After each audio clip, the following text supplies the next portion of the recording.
Hello, I'm Deb Wallace, and I'm a licensed marriage and family therapist. And I developed this pause and process series as our nervous systems. We were not meant to be experiencing this level of 24/7 just stimulation. And then if you add on the toxins that are in our environments and relationships, chemically, all these things, what happens is if we don't have a safe place to process things, then it gets stuck in our bodies, stored in our bodies, body keeps the score, and we either implode and have many internal suffering and disease and that, and then or we explode and we have we hurt others. We then ripple on more stress and create more stress and conflict in our lives. And so we need to actually consciously make time to pause and process in a consistent amount. Our nervous systems like consistency. We need stability. We need these safe outlets to be our best selves. And so this is my gift is to create this opportunity for people to show up once a week at least. You can also look at my videos that I have in that I've already done to give your nervous system a safe outlet to process. And I stress with everybody that if this being online is clearly not therapy. This is educational purposes. And if you're feeling distressed or need help, please reach out and find a counselor. I wish everyone would go at least once in their life. Um, so important. In fact, I have a talk on positive reframe on seeking therapy and all the stigma that's around it. I think it'd be great for everyone to go. So, what I usually do is I talk for the first 10 to 15 minutes and I give research and insights. I've been practicing for nearly 25 years with individuals, couples, and families. And so I love to share all that. I specialize in child developmental trauma, complex PTSD, and parent child relationships. Um, and then the second half, 10 to 15 minutes, I have us walk through an exercise. So you can actually practice because I've written a book that I reference a lot, How to Train My Brain. And I was originally actually going to be an elementary school teacher. And then when I learned how the brain works, um, schools, as wonderful they are, we actually learn in much more in a lot of different ways, and it's through a relationship, and it's through definitely repetition, and that's why we repeat a lot. So it's repetition and relationships where we feel safe, seen, soothed, and secure, and that's how our nervous system develops, is having consistent spaces where we feel safe, seen, soothed, and secure. And so today, the topic I'm going to talk about is the subjective units of distress scale. And when I was being trained to be a therapist, we call this scaling questions. So you can scale anything, but I'm also trained in eye movement desensitization reprocessing, EMDR. And in that, we use this subjective units of distress. And I'm going to walk us through that at the end of this time here. And here I actually going to show a picture. So this is, oops, turn this light off. Thank you. There we go. This is a sample of one. You could buy this one on Amazon. But quite simply, it's a scale of 0 to 10. And at 0, so I will bring this up often. 0 is you're feeling no feelings of distress, you're at peace, you're alert, you're focused. As you start to go up to 3, 4, you might feel mild or moderate distress or anxiety. As we get up to 5, 6, we're having moderate, strong distress or anxiety. 7, 8, we're feeling very distressed. Physiological symptoms are present. And 9, 10 are the highest levels of distress. And this is where you feel out of control. This is where I say, this is when crisis intervention might be needed. This is when you have feelings of wanting to hurt yourself, break things, hurt somebody else. And even if it's not, because those are some external things, but we can really do some really horrible things inside our own heads. And so this 10, and so when I do EMDR, we usually target things that are 8 and above. That's what you're targeting. And I do this in all my sessions. As I said, I work with children, individuals, family, all over the show. And what I love about this unit is um, it's subjective. So that's why anyone can do it. And it's really to meet yourself where you're at. And it helps you begin to start to listen to your nervous system so that you can know the signals. I did my last talk, I did about windows of tolerance and how we have signals. I want to show a page. I shared this more in my talk last time. But this is kind of you, and this is what it would look like your body at a 10, you know, and everybody's different. So obviously, this is an interpretation, and it aspects of this is for anybody.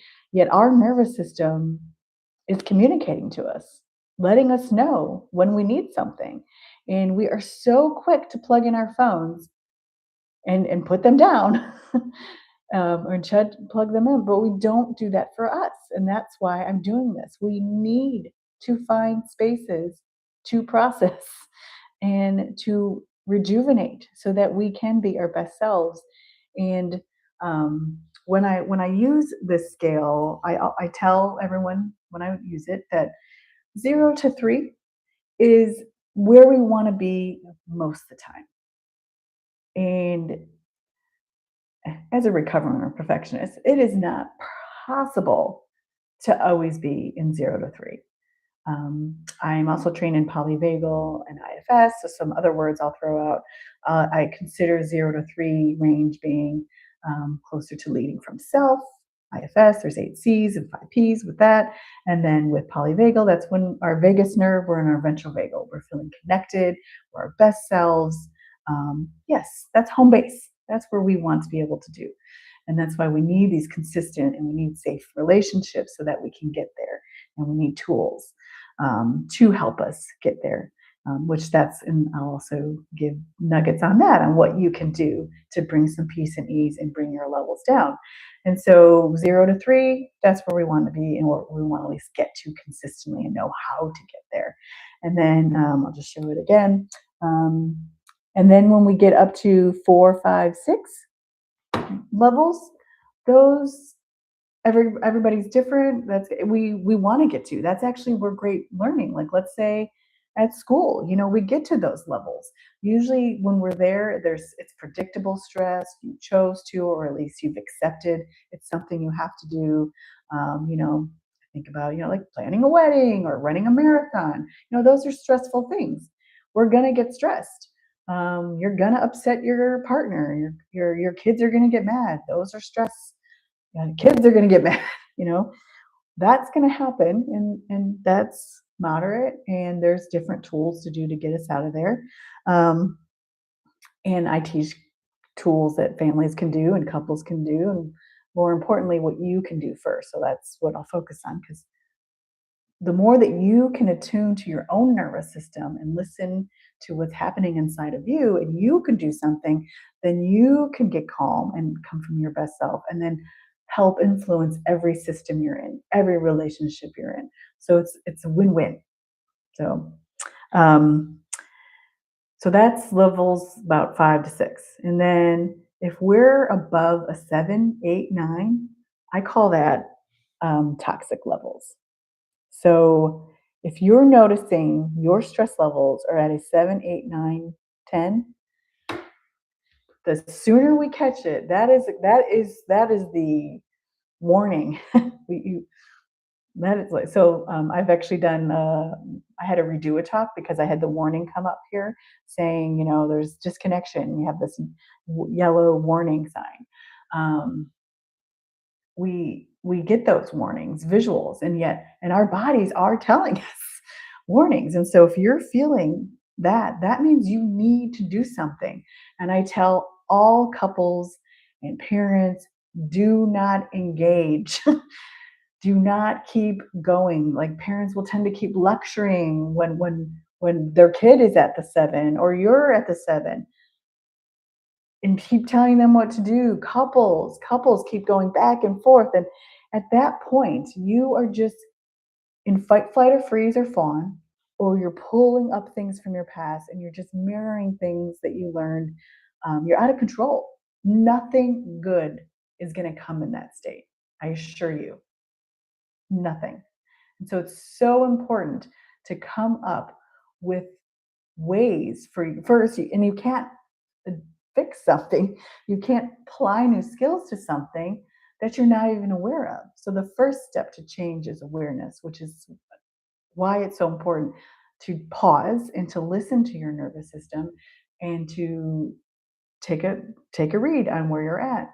um, so when I do couples therapy, if they're at an 8-7, I need to go to doing things to soothe, comfort, calm, because and at least with me there, that's a buffer. So I'm there, and so I can go a little bit more. But for couples, I say we need a plan, and I'll say this is actually a quick thing. This is something, an intervention I'll tell couples is, life is hard, especially raising a family and all the bills and everything that's going on. I will tell couples, use this scale to say, where are you at? Like, are you at a 7? And we need a plan. If both partners are at a 7, we need a backup plan. We need to have like instructions to say, don't go there. Don't bring up this triggering topic. How are we going to get this meal done?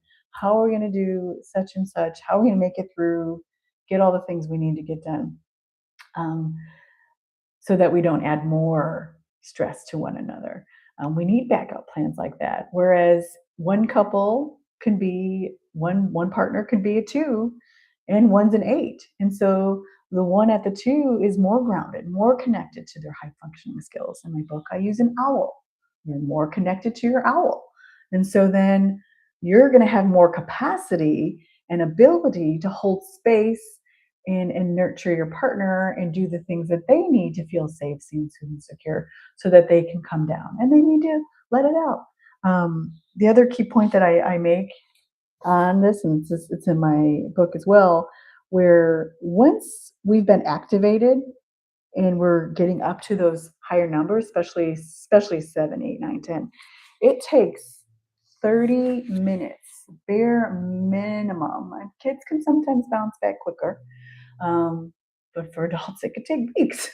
But it takes at least 30 minutes for your nervous system to calm down, because all these stress hormones have come in. They've perceived some sort of threat. And so all these stress hormones come in, and that takes time. It's not a switch. You can't just switch it off. It's going to take time for you to calm down on this scale. Um, and so this is why it's important to figure out what your nervous system needs to feel safe, seen, soothed, and secure, so that you can come down. And sometimes it's words, sometimes it's space, sometimes it's water. Sometimes so basic, we haven't eaten. Food, nurturance, I kind of start there. Um, but you need something. Something has to be done, or it's just going to get worse. And often, so many health problems and issues come from being at above the 6 level, 6, 7, 8, for extended periods of time. A diagnosis comes from being in this certain state for more than 6 weeks, these symptoms that you have. And so you need vital needs to be met, and you need to create space to process.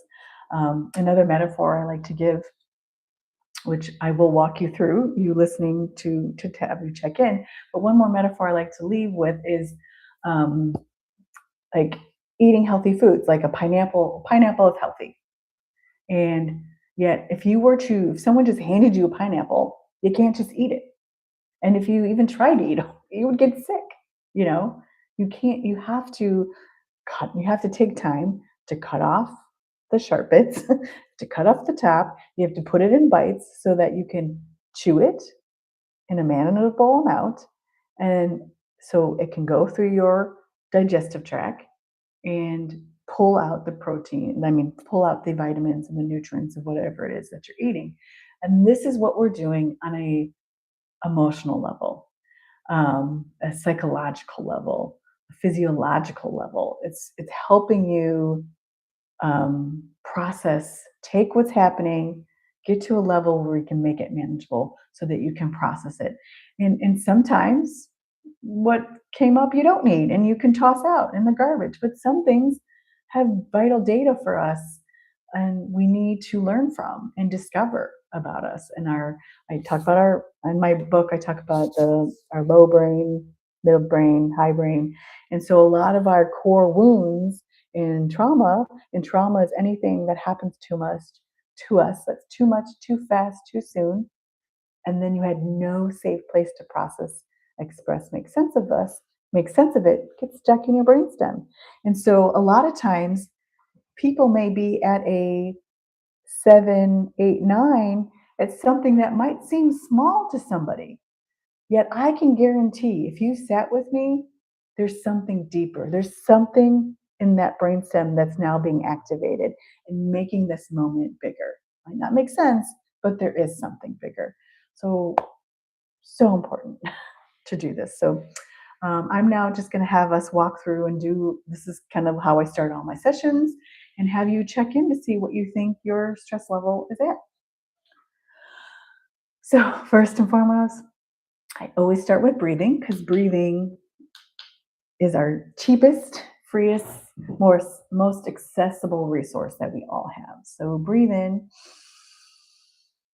through your nose if you can. Exhale long.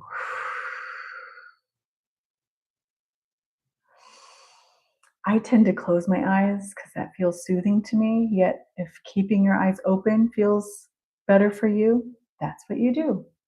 You need to meet your nervous system where you're at.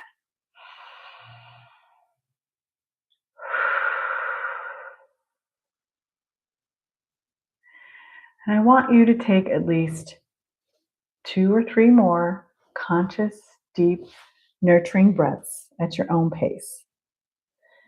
And I stress the conscious bit because we're breathing all the time.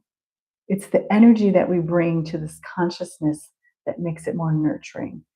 And literally taking a deep breath, and especially if you make that out breath just a second or two longer, you are communicating to your nervous system that you are indeed safe and in control, no matter what is going in and around in your world.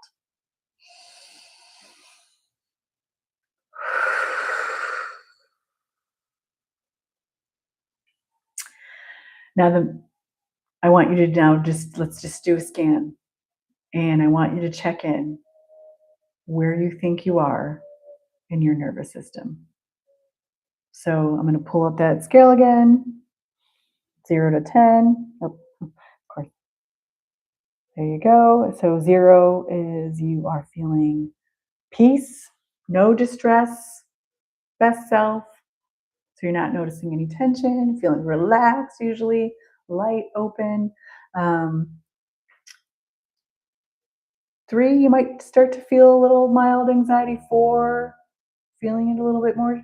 Might notice some light tension somewhere. No right or wrong. 5, 6, might have some thoughts about something reoccurring, anxiety, more moderate anxiety, distraction might have, again, no right or wrong. You're just noticing. Whereas usually some signals, 7, 8, I mean, you are just feeling like you can't stop thinking about something, rumination, just keep playing this thing that just you're feeling so afraid about not getting something done. You're feeling sick, you're feeling tense, you can't think clearly, you can't function, you don't want to do anything.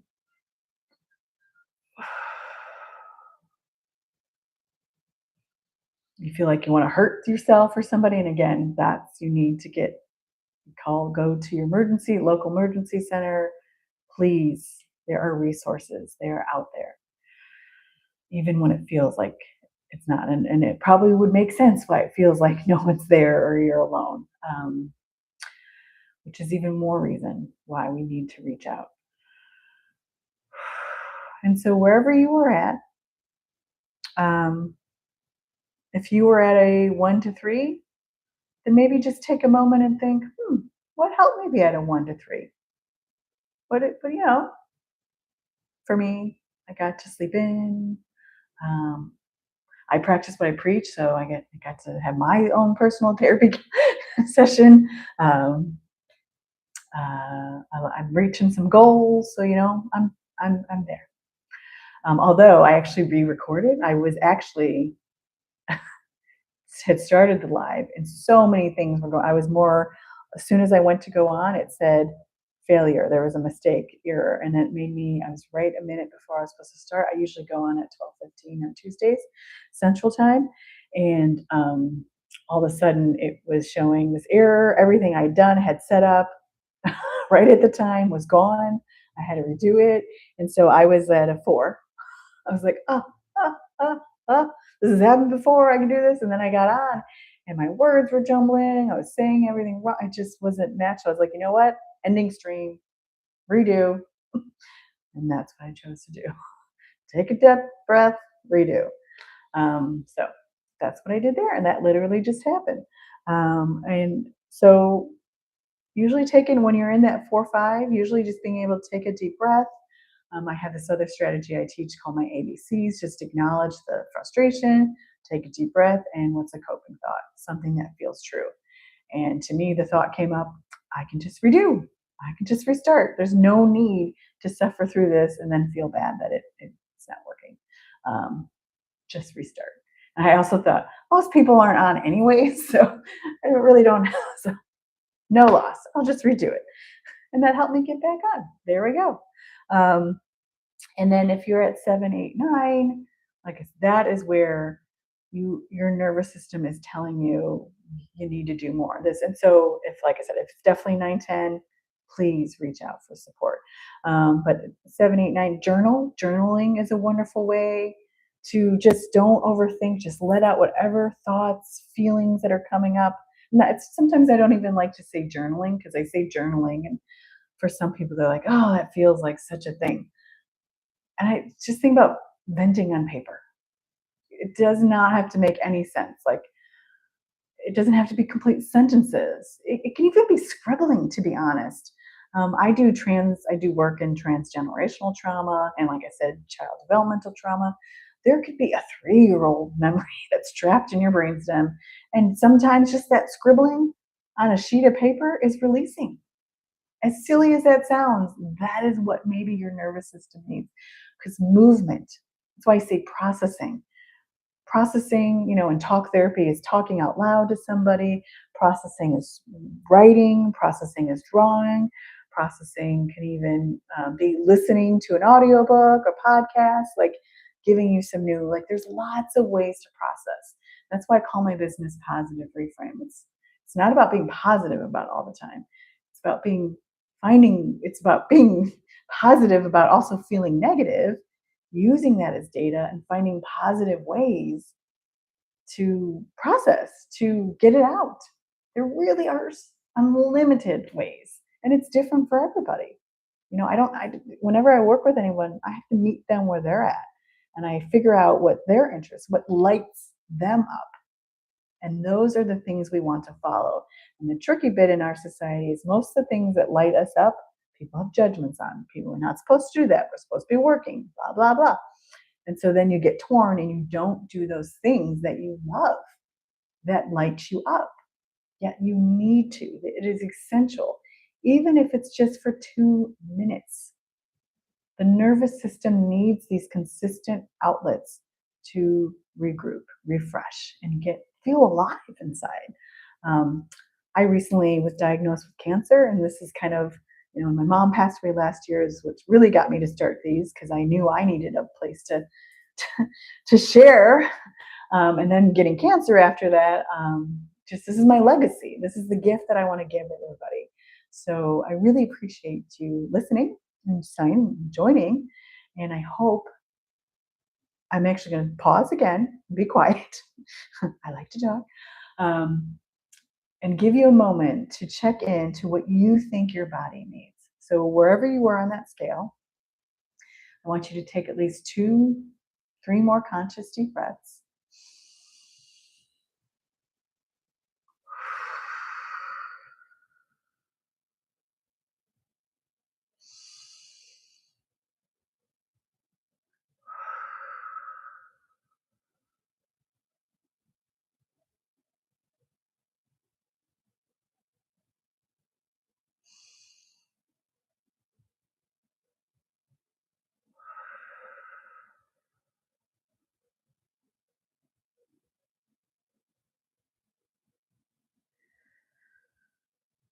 Notice how these breaths feel on your nervous system, on your mind.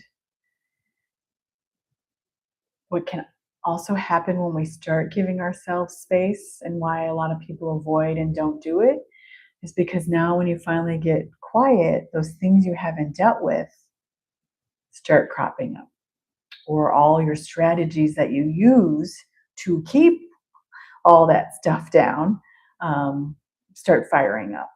And so it can be hard initially to get to this, to lower the number and to get some more peace and ease and quiet in your nervous system.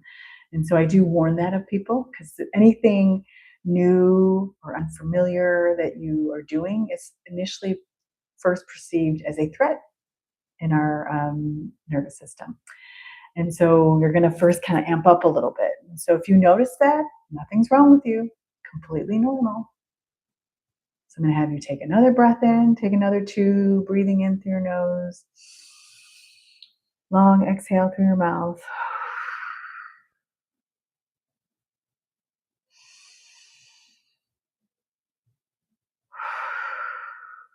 And ask yourself, what do you need right now? What would feel good to you?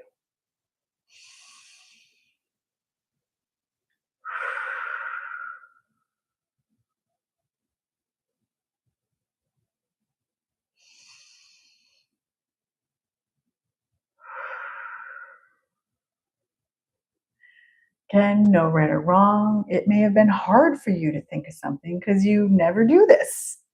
You're always taking care of everybody else and worrying about everybody else.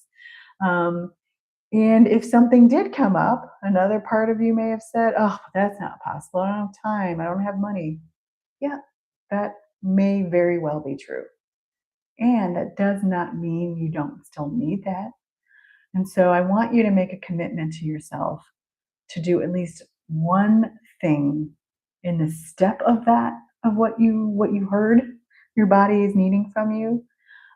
Or if there was something that said, "Oh, I'm actually thirsty." A lot of times in my sessions, people will come in like, "Oh, wait a minute. I now realize I'm water," because they finally stopped. We need water. We need water and oxygen. I like to joke we're like plants, but with more complicated emotions. We need sunlight. Um, and so this is why this time of the, at least in the northern hemisphere right now, without the sun around, that really affects people. And so you may need to get a something to bring light into your life, a physical light, actual light, a lamp, something, UV lights. Um, Listen to your nervous system, and let's take another breath in. And I want you to, this is not for anybody else. This is just for you. Make that commitment to yourself of this, what you're going to do to meet one of your needs. Either as soon as this ends, or as soon, put it in like schedule books, make a step.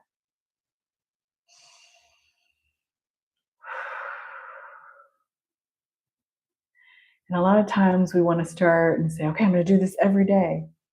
Lovely. My perfectionist part loves that idea. However, it's been shown more and more times that that doesn't work out. I don't know if you've heard of SMART goals. We need things to be realistic and objective. And so if it's just saying one time this week, I'm going to do this for myself for 2 minutes, start there. It's often a lot of little things. And again, it's repetition, repetition, and it's the relationship. It's the quality of the relationship. And I think we miss the most important relationship, which is the relationship with ourselves. And so you need to show up for you. And you're the most important person in your life, and you matter. And so please, please take time to take care of yourself and do something for you that helps your nervous system feel peace, ease. And thank you so much for listening. And please subscribe or leave a comment. Anything else that you might want to learn or hear more about. Take wonderful care.